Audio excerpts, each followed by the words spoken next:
Now, meanwhile, the White House is taking new measures to define what exactly it means to be poor. A new measure called the Supplementary Poverty Measure will revise the way government determines how many people are truly impoverished. But some people say this is still just not enough. And joining me now from Seattle, Washington is Diana Pierce. She's one of them. She's director of the Center for Women's Welfare. So, Diana, you know, they're changing the measurements. You would think this would be an improvement, but you're saying it's not. Why? It's only a modest change.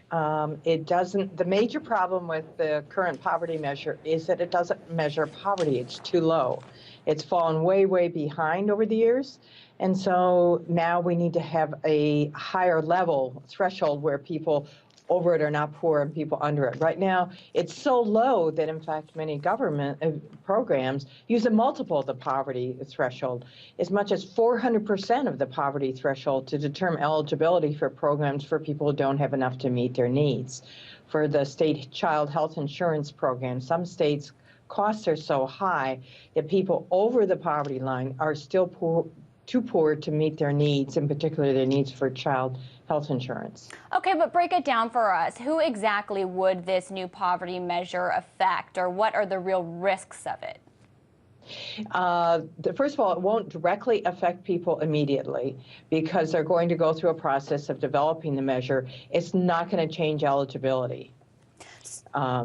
And what about? So it won't change who gets aid any place, but it will change our picture of poverty, and that will particularly affect the way it's constructed. And I can go into the technical stuff. It will actually increase, apparently, the proportion of people among the elderly who are poor, but won't affect our view of what proportion of families with children are poor. But why does that matter? What does it affect? Does it affect funding? Does it affect people's benefits?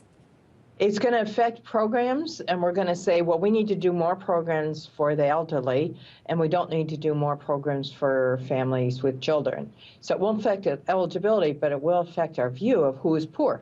And if you affect the view of who's poor, then that's going to begin to affect how we allocate our resources. Our resources are very scarce right now, and we don't want to put resources in an area that where people aren't poor compared to other areas where there's definitely, or other groups or places where there's definite poverty. It will, right now, the poverty measure doesn't distinguish between whether you live in a high-cost place like New York City or San Francisco or a low-cost place like Nebraska. And this new measure will make that distinction, at least in part. So it will change the picture in some ways that are good, but in other ways will be, I think, misleading. Okay, if everybody's coming out criticizing the things in this measurement that you say are misleading, how come the government doesn't fix that? How come the government doesn't get it right? I think that they are moving cautiously. They want to make a revision to the poverty measure that will, over time, make a difference, but it won't make the big changes that need to be made, basically raising that threshold. All right. Government's cautious. All right. Well, thank you for breaking down what that new measurement means, and as everyone scrambles for cash, obviously, in a very tight economy.